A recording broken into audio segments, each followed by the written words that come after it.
आज से करीब 200 साल पहले की बात है।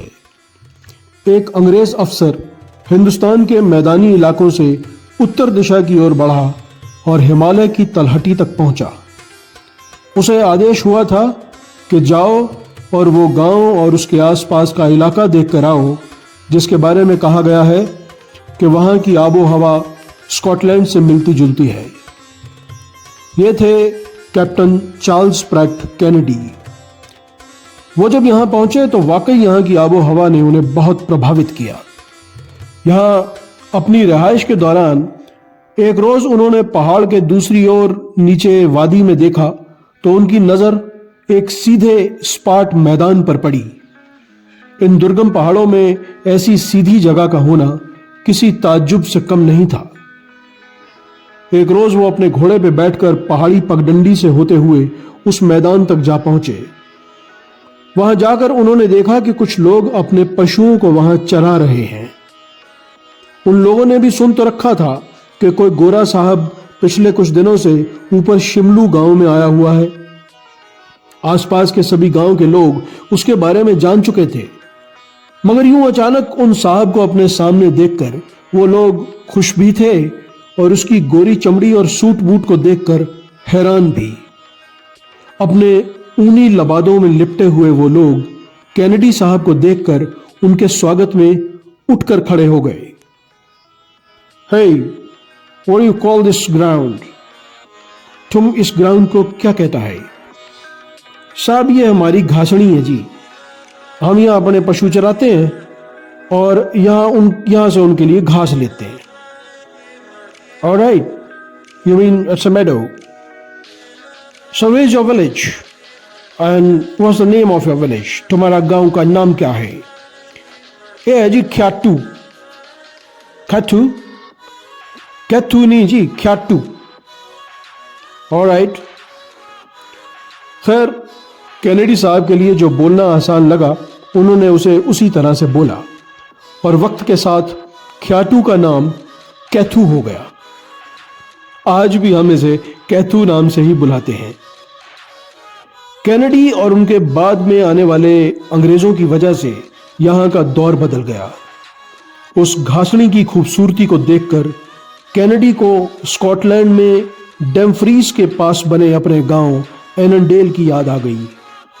वो वापस अपने देश जा भी पाएंगे या नहीं, ये कहना मुश्किल था, मगर उन्हें इतना पता था कि उनके जीवन का एक लंबा अरसा इन्हीं पहाड़ों में गुजरने वाला था। इसलिए अपने गांव की याद को तरोताजा रखने के लिए उन्होंने इस खुले मैदान का नाम एननडेल रख दिया।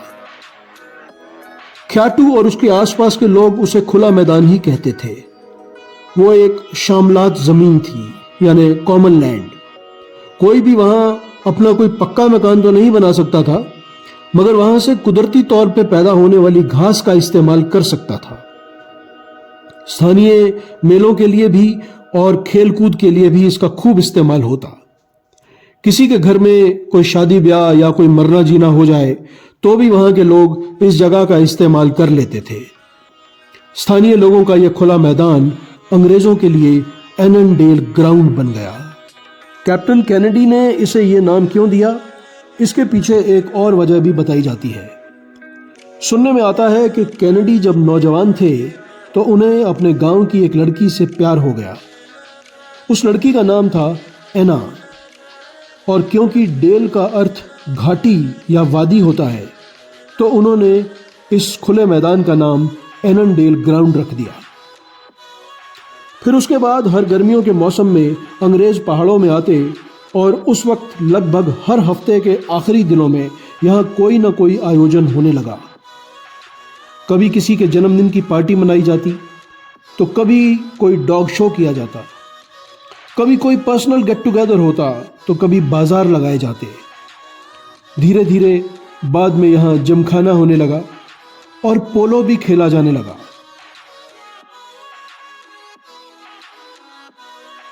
नए नए खेल और खेलने वालों की प्रतिभा देखकर स्थानीय लोग हैरान होते थे।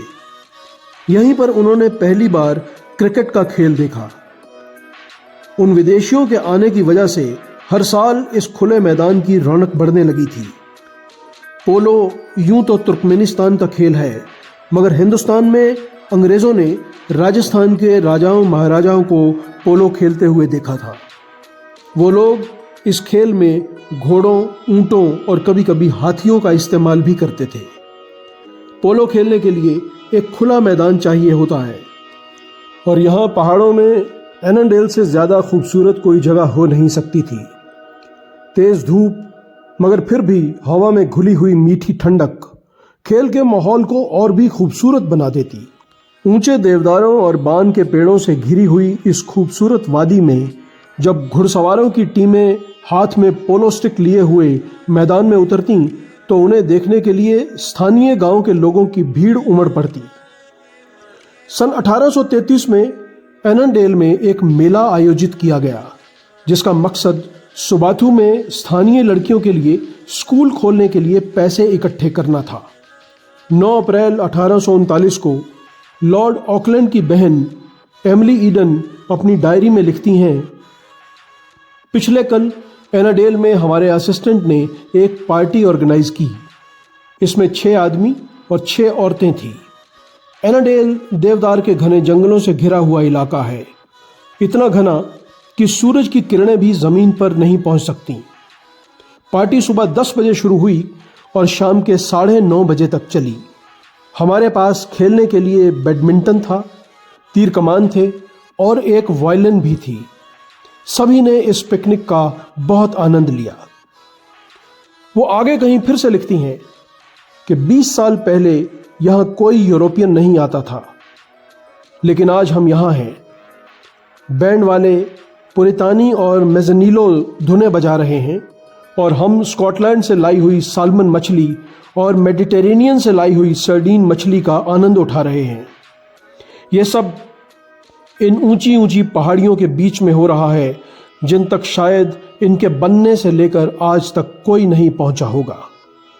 हम 105 यूरोपियन घिरे हुए हैं करीब 3000 स्थानीय पहाड़ी लोगों से, जो अपने ऊनी कंबलों और शॉलों में लिपटे हुए हमें देख रहे हैं।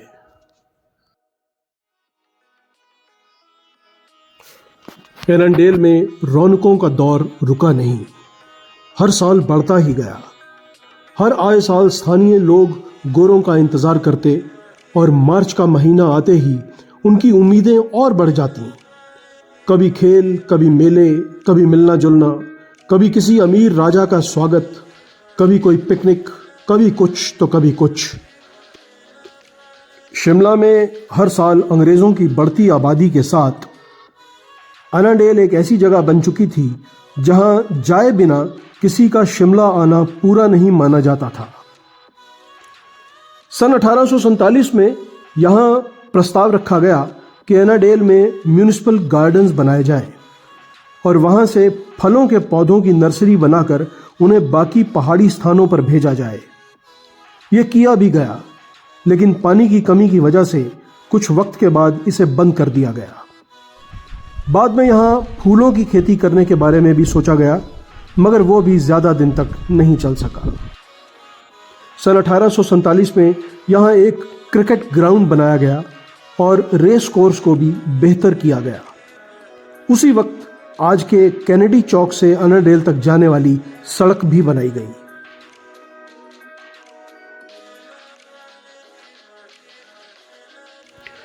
सन 1888 में सर हेनरी मॉर्टिमर ड्यूरेंट, जो कि एक इंडियन सिविल सर्वेंट थे, उन्होंने ड्यूरेंट फुटबॉल टूर्नामेंट की शुरुआत की। यह टूर्नामेंट हर साल सितंबर के महीने में शिमला के एननडेल ग्राउंड में खेला जाता था। यह भारत का सबसे पुराना फुटबॉल टूर्नामेंट क्लब है। 1947 में आज़ादी के बाद इसे दिल्ली शिफ्ट कर दिया गया।